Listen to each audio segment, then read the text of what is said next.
আবারও ভারতীয় সংবাদ মাধ্যম ইন্ডিয়া টুডের প্রকাশিত একটি মিথ্যা প্রতিবেদনের বিরুদ্ধে প্রতিবাদ জানিয়েছে বাংলাদেশ সেনাবাহিনী।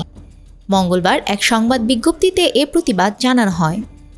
বিজ্ঞপ্তিতে বলা হয়, বাংলাদেশ সেনাবাহিনী লক্ষ্য করেছে ইন্ডিয়া টুডে আবারও একটি প্রতিবেদন প্রকাশ করেছে, যা মিথ্যা ও বিকৃত তথ্যের উপর ভিত্তি করে তৈরি। বাংলাদেশ সেনাবাহিনীর একটি নিয়মিত বৈঠককে বাংলাদেশ সেনাবাহিনী প্রধান উপদেষ্টা মোহাম্মদ ইউনূসের বিরুদ্ধে সম্ভাব্য অভ্যুত্থানের আশঙ্কায় জরুরি বৈঠক হিসেবে উপস্থাপন করেছে।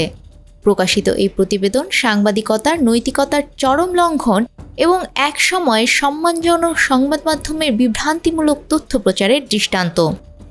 বিজ্ঞপ্তিতে আরও বলা হয়, এই প্রতিবেদনটি নির্ভরযোগ্য উৎস বা কোনো প্রমাণ ছাড়া সম্পূর্ণ ভিত্তিহীন তথ্য ছড়ানোর আরেকটা প্রচেষ্টা। এতে প্রকাশিত তথ্যে কোনো সত্যতা নেই এবং তথাকথিত অভ্যুত্থানের আশঙ্কা একেবারেই অমূলক।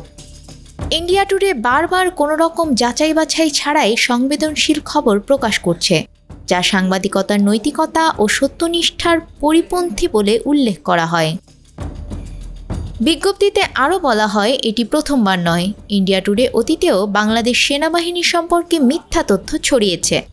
গত 11 মার্চ আমরা প্রকাশিত একটি বিভ্রান্তিকর ও অসত্য প্রতিবেদন খণ্ডন করে বিবৃতি দিয়েছিলাম।